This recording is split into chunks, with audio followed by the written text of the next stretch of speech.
Welcome to the Rippling Pages, a podcast on the craft of writing, crafted and curated by me, Liam Bishop. Now, Grace Zulu is a headstrong Zambian lawyer guided by an unwavering moral compass and sense of justice. But her perseverance and determination will be tested more than ever when she's given the case of Willbess Bessy Mulenga. In the eyes of the Zambian law, Bessy has been arrested for offences against nature. Well, that really means that he's been persecuted for being a homosexual in 1990s Zambia. In Iris Mwanza's debut novel, The Lion's Den, published by Canongate, when Bessy then goes missing, it launches Grace into a world of corruption on seemingly all levels of society and the justice system. This is Iris's first novel, but she has quite the resume already. She's the Deputy Director of Women in Leadership in the Gender Equality Division of the Bill and Melinda Gates Foundation and has herself worked as a lawyer in both Zambia and the US. Iris also serves on the supervisory board of Care International and the board of directors of the World Wildlife Fund. Iris, thank you very much for joining me on the Rippling Pages. Thanks, Liam. I'm absolutely excited and delighted to be here. But right now you're joining me from Zambia, that's correct? Yes, I am in Zambia right now, but my usual home is in the US. Just to say, listeners, actually, we are recording on the morning of we are. The morning of, or the morning after, I should say, the election in America. So it is quite a bit of a strange, it's quite a strange feeling actually to be on the kind of edge of history, for better or for worse. Or for worse, yeah. It's been a stressful night. Lots of waking up and checking my phone and checking results, but I think it's not quite over yet. So, but I think in a couple of hours we will know definitively which way it's going. But it is a longer and longer shot for Kamala Harris. Yeah, it's so just before we came on the call, Pennsylvania had been called or projected as they do in America. Well, why don't you start then by telling us about the case that's at the center of this book? Who is Willbess, and what's happened? There are two protagonists. One is Grace, who is the lawyer, very young lawyer, very passionate. As you mentioned, she has a strong core that leads her to do the right thing. She will go to the ends of the earth for her client. That is just her DNA. This is why she became a lawyer, and this is what she understands her job to be. But she is also very naive. She's green. She's a rookie. So while she has this belief in the justice system, she doesn't understand that there is a very big difference between law and justice as she imagines it to be, and the reality. And the other protagonist is her client. So Willbess Bessy Mulenga is a queer teenager who, as you mentioned, been imprisoned for crimes against the order of nature, which is the Zambian Penal Code criminalizing same-sex relations. And they meet only once in the prison during an interview. And she really sees herself in this character. She sees in her client, she sees his vulnerability. She sees the trauma, and she also sees herself as his protector and defender. And because at that time in the late 80s, early 90s, same-sex relations were criminalized, that was the law then and is still the law today. And so the case is a bit of a convoluted one because she knows that she can't ultimately bring a standard case because there is no, Bessy has disappeared, there is no body, the police are saying Bessy has been released, and so it wouldn't be a conventional case, but she ingeniously finds another way to use the justice system to try to find, to try to get justice. How does she learn about the system? How does she become sophisticated enough to find creative ways in which she can still bring a case when a conventional case is closed to her?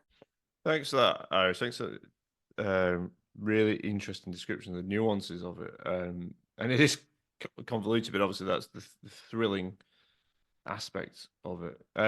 The one thing for me is, and sorry to go in on specifics quite early doors, but you read the opening to the novel, and the first thing that really struck me is the sort of decrepit nature of the kind of buildings and the public Yes. institutions. And then we're in the police station, and you describe it. It's a once grand building gone to seed.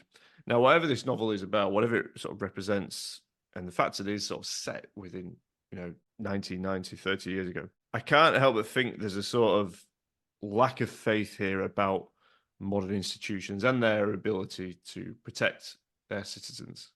Would that be fair? I think there's potential to go both ways.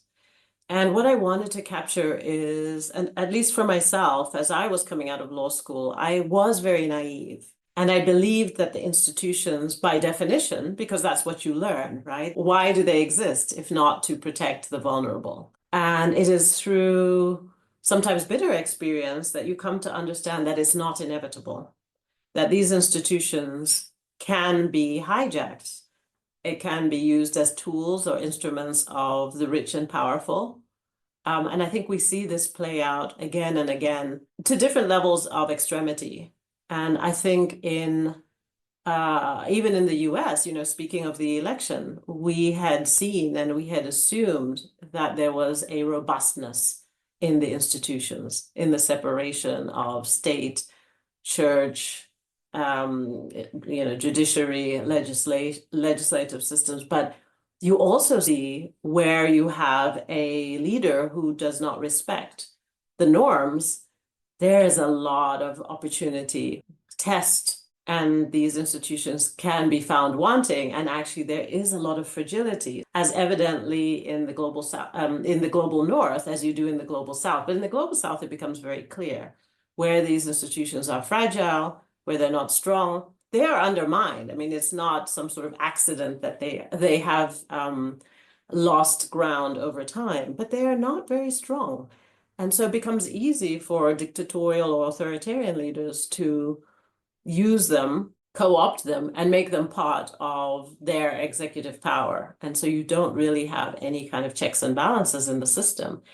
And that has consequences for everybody, but particularly the vulnerable. If you have means, you can find other ways to protect yourself. If you don't, then you are really left to the powers that be. And if you are vulnerable, you can be in trouble. I think the other theme that's in there is the legacy of colonialism. This law that we've been talking about, and that's very central to the novel, is a colonial law that was continued through independence and has continued up to now. We're talking about Zambia just had its 60th independence anniversary.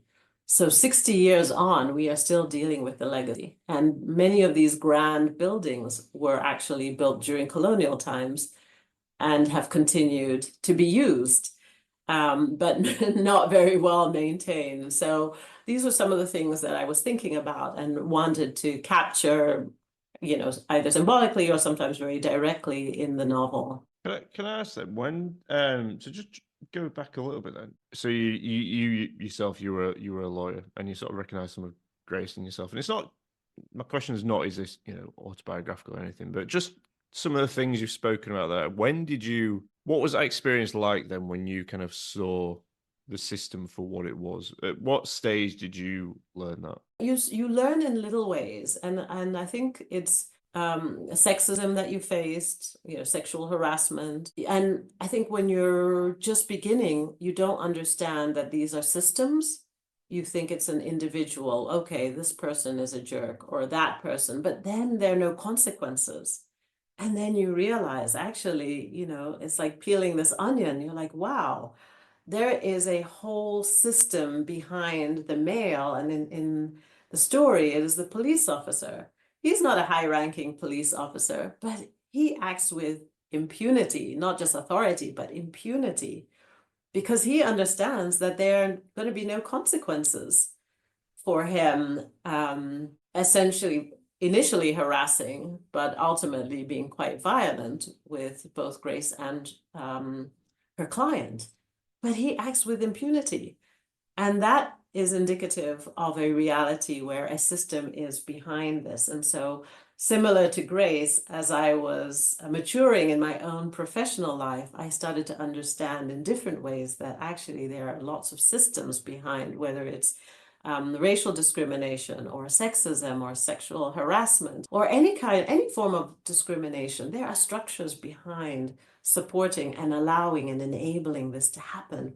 And so understanding that kind of came slowly. I wouldn't say I had one aha moment where I was like, oh my goodness, I'm in Matrix, right? It wasn't anything like that, but it was more as I've grown and matured and spent more and more time in different types of systems. So, starting my career in the Zambian sort of legal system, it was more about sexism because I am part of the majority. But moving to the US, then you realize, wow, there's sexism and there's racism and there's anti-discrimination and there's discrimination against immigrants. And all of these have systems behind them, as I said, and they conspire to keep people of color, women, anybody vulnerable, poor people, anyone vulnerable, all minorities, including the LGBTQ plus community, down. So where does the novel then sit within that? Obviously, you've got all these experiences sort of within law, but how does the novel sort of contribute to that journey then? Why did you write this novel and why now? It sounds bonkers, but really you kind of start to know for yourself which ones of these stories have to be told. So you just want to tell the story that you want to tell. And it's a bit of a leap of faith that you will get published, but that's not why you write the story. You write the story because you feel very compelled to do this, to tell this story. I think it's a story that few people have told before. And it's really about, what does a defender of human rights look like? For her, she needs to defend everyone. If she's not doing that, she's not doing her job. That's how she sees the world and that's how she understands it. And this is just what motivates her and what makes her special as a human being. And I'm really lucky in my life because I work in gender equality and I do meet these incredible gender champions. And I use the word gender not to mean women, but gender champions all around the world. And these are not people of privilege or people of means, but people who are just true believers. They are going to do the right thing, whether or not the Gates Foundation or any other foundation ultimately finds them and supports them with resources. It is in their core, in their bones, in their very being. They are going to do it until their last breath. And that is the type of person that Grace is. And I wanted to capture that. Grace will find a way. She will keep thinking about it and keep trying to figure out how to make it work, how to make justice work, how to find justice for Bessy, but ultimately for everybody, including herself. Yeah, that's really interesting because she's absolutely obsessed by this case. She can't sleep. She can't stop thinking about it. It takes her into some dangerous situations. She experiences violence to herself. Does this become problematic? Where's the line then for Grace? Is that the way that she has to be, or is this the way that she's choosing to be? I think it's the way she is. I think it's part of her DNA, but I think it's combined with being very young, very naive, and having to learn as she goes through this journey, but just also a life journey. When you come out of school in particular, and I really wanted to capture that in Grace. She is such a true believer. And this is actually how education works, and particularly law school, because you're not learning necessarily about the judicial system or how legal systems fail. You are learning about how and when legal systems work. And when you're doing case law, nobody's talking about, the decrepit buildings or, the death by 1,000 paper cuts. No one's talking about that when you're reading case law. And so when you graduate and you get out into the system, it's a rude awakening to understand that, wow, systems don't just work magically. People have to make the systems work. And sometimes it's the incentive structure, and sometimes you have deep-rooted corruption that undermine the system. And she is like that. I believe very much that is what makes her tick. That is what has been successful for her. She had to fight mightily for herself to get to law school. She's from a poor background, a rural background. She's from Nyampande village, which is a tiny place in the eastern part of Zambia. Most people couldn't even put it, most Zambians couldn't put it on the map, much less outside of Zambia. So she's... So Grace then obviously has obviously got lots of determination. There's kind of an element of sort of obsession here to some extent. The novel is very much tied to Grace's perspective, and you really Yes. do follow her journey, and you do go back in time to where she grew up in the village. I get for the other people in the novel, then, and you introduce to kind of a huge array of people. What agency do they have in relation to these kind of what is seemingly, in the way you seem to be describing it, overwhelmingly dictatorial systems? What agency do the other people have, or what kind of consciousness do they have to sort of do what Grace is doing? Do they have that same agency, or obviously not in the novel, but perhaps some of these people you've met as well? What choices do they have? Yeah, and there's a cast of characters around Grace, and some are allies and champions and supporters, and some are sort of emblematic of the systemic problems that she's facing. And I'll give you one example, which is Father Sebastian. So he is a Catholic priest. He has helped Grace a lot, and they are friends. They are close, but they end up butting heads in lots of different ways and places because he is very emblematic. He's a priest of the Catholic Church, ultimately will go along with what the church dictates. I mean, that's essentially his job, right? He's a priest. So, and there's no flexibility in that. And I think that that is also part of the problem. So you have this character who essentially is not a bad person. He is fundamentally quite a good person, but he has this very strong belief in the church.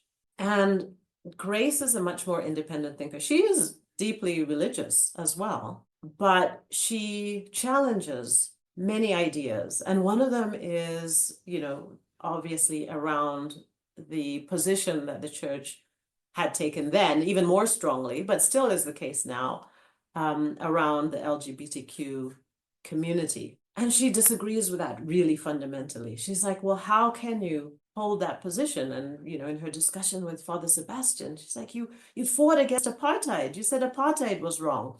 You were part of the independence struggle of Zambia. You said racism is wrong. So how can you, in one breath, condemn that kind of discrimination, yet perpetuate another? And again, also she interrogates him and herself around religious beliefs and blind faith. And for her, she's also grown up in a society which believes in the spiritual world, non-religious spiritual world, ancestors, things like witchcraft. I mean, people grow up with all of this, and she doesn't see it as irreconcilable, though Father Sebastian certainly does. So she has a logic to her. She really kind of sees things in a black and white way and says, look, Father Sebastian, either you believe in this or you don't, but you can't tell me what to believe in and what not to believe in when I know this, I've seen this, I've experienced this in my own life, my own lived experience. And actually for her, believing in Catholicism and believing in religion is the bigger stretch as opposed to the other way around, because she's grown up with all of these beliefs. She's seen it. I mean, she has experienced it herself. She is in communication with the ancestors herself. So I thought that was just an interesting thing to explore. And that is a reality for lots of folks, not just in Zambia, but in many countries where you have, again, these religious beliefs that come later in history, but that doesn't necessarily erase our own sort of historical spiritual beliefs. We're going to have a quick break on the Rippling Pages, but do come back. We're going to talk more about this thrilling book, The Lion's Den. We'll be talking with Iris about that. So we'll see you soon. Hey there, just a quick message from me, Liam. If you're enjoying today's show, let me know by leaving a review. I love to hear from you. It's great to know what you love about the show, perhaps what you'd like to see more of too. And also, did you know that you can ask Siri to play the Rippling Pages podcast for you? Just say, hey Siri, please play the Rippling Pages podcast. And the latest episode will come straight up onto your podcast feed. Right, let's get back into it. Let's get back to The Lion's Den. Lovely tropical fruits and everything grows. It's easy to grow almost anything. And my parents have a little garden in the back, and so it's nice to go like Amazing. looking for mangoes in the morning. Well, welcome back to the Rippling Pages. Yeah, we are talking about it's 30 degrees in Zambia. I am in, it's about 10 degrees in Leeds. It's very grey. Very grey I'm going to morning. stop complaining about the heat. No, don't worry about that. Okay, brilliant. Well, let's get back into it. And yeah, it's really interesting that you picked out Father Sebastian, and there's a moment where, well, several moments where sort of Grace and him sort of go at it a little bit, don't they? And there's a quote from Father Sebastian that I'm reminded of, and he talks about, think of Jesus forgiving his murderers as he was being crucified. He showed us that anything can be forgiven, and this kind of made me think about the kind of role of guilt in the novel and forgiveness. What kind of role does guilt play in this novel? Who's guilty of some of the acts that have occurred in the novel? I mean, I think there's guilt that we feel or the characters feel, and guilt that they should feel but don't. And I think there's a lot to answer for. And some of the characters will own it and others do not. And I think for Father Sebastian, I mean, he's talking about forgiveness. He wants Grace to forgive her mother because her mother wanted her to get married very young and stay in the village and marry a older man, a chief who had money and essentially could guarantee them a good life quickly, versus this pipe dream that she had and this life that she was imagining for herself. Her mother just was very dismissive of that and her abilities. And so I think that it is a question that is, it's a theme, but it's not, I think each of the characters would have to grapple with it and is grappling with it off the page. And I think it's for the reader to try to understand which characters will feel guilty, should feel guilty. But I think the Father Sebastian is essentially trying to make Grace feel guilty for her decision to not forgive her mother. Yeah, and, forgive me for taking it slightly out of context, but it just made me think about some of those things and how you sort of came to the end there. It's not, there's a lot of grey areas, isn't there, I think, and that's what your kind of novel throws up. There are lots of grey areas in some of these debates that we have, and it's not just as easy as going, right, we're in this camp or in that camp. And, I do have strong opinions, but I do think that is important to consider context and understand how people can come to a different conclusion than you. And I think until you've sort of put yourself firmly in that place, I just want to bring a bit more nuance and understandings to some of these practices that I think all of us can agree should be in the history books, should never have happened, but unfortunately are still practices that happen today. And I would have loved that this book would be a historical novel and people would be like, wow, that happened. I can't believe that happened in 1990. But unfortunately, these themes are recurring and keep recurring. And I think we need to embrace that, understand that, and find better ways, I think, to be more successful. Yeah, as sort of today might show history repeats, doesn't it? I think sometimes. I mean, I don't know. It depends what your outlook is, but there's a lot of positivity in the novel.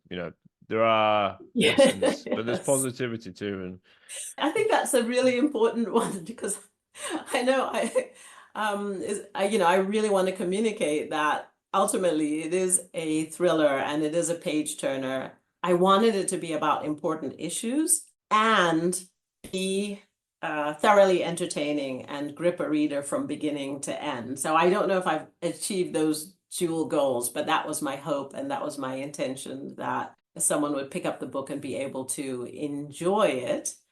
But once they close it, say, oh, wow, let me think about this issue. Or what do I think about that issue? Or, that character.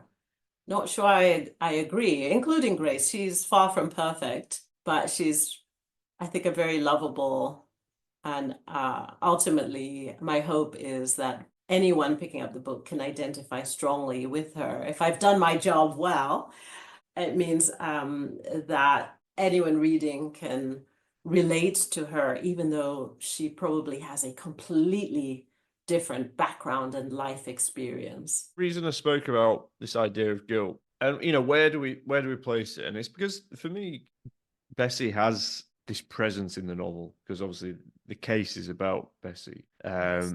but we don't see a lot of him or them. We don't see a lot of Bessy, despite. And I wonder if some of the reasons that you've just sort of spoken about that. I wonder if that's why that is the case. We don't really get to know Bessy, and that's kind of a little underlying sort of tragedy, I think, beyond the tragedy of the case and everything. But the sort of underlying tragedy is that we don't get to know people like Bessy in these kinds of societies. Yeah, I mean, Bessie disappears early, basically, very early in the story. And so it really is. And I mean, part of it is I'm not the best qualified. There are others out there who are writing about LGBTQ plus characters, and they can do it with deep knowledge, experience, authenticity, and authority. I can write about grace with all those things, and also what it means to be a champion, an ally, a defender, a protector. And I feel really strongly that I don't have to only defend Black women because I'm a Black woman. And I feel that this is how the systems perpetuate. It's almost a divide and conquer approach. We see Bessy through the eyes of Grace, and then also through the eyes of Bessy's family. And so I think, and I thought about it quite a lot as I was writing the story, the context, and I think even in modern day Zambia, but Zambia is deeply homophobic. And so it's really, really hard to have conversations, has to continue to be extremely careful. And many folks are not going to, they're not going to be out. They're going to try and live very quietly. And the ones that are have faced dire consequences. And this is one of the reasons why I wanted to write the book, because I think we need to start having conversations. We need to really start changing things. I feel like there is a strong minority that is making decisions for everybody to the point of squashing the conversation. And this is real. I have struggled to market my book in Zambia. I have had a book club that was very excited because they were like a Zambian author and they support all Zambian authors, and they usually have big splashy events, and they had gotten in touch with me on a separate trip to say, oh, we heard you're coming to Zambia. We're really excited about having you as a guest. And then when I got here, had a meeting with one of the leads, and she's like, I'm so sorry. I'm so embarrassed, but we cannot host you. I'm like, what do you mean? You are a book club, And she said, well, people are afraid. People are afraid that people work in government or work in NGOs or work in conservative spaces, and they are afraid that if they are seen to be endorsing this book, that they would face consequences, which was surprising to me. I could understand if it was sort of more officially a government structure or a government agency, but for even a book club, and this just shows you the chilling effect is complete, utter and complete. So much so that a book club would not want to host my book and have dubbed it controversial. I'm like, I don't think this book is controversial at all. But this is the society, and this is where people are now, gives me even more determination to get the book out there and to have the conversation and to support other members of this community who are not able to do so. I feel like I'm in quite a privileged position. As we come to the end, then I just the novel ends with this. Well, it doesn't end, but near the end is this court scene, and it kind of, for a moment, it kind of distills the sort of time to some extent, because we've sort of been over, we followed Grace through this case, we've gone back into her early life, but then there's a few, there's a section of this book that really kind of slows down time, and we're in the courtroom. discussing Willbess's case.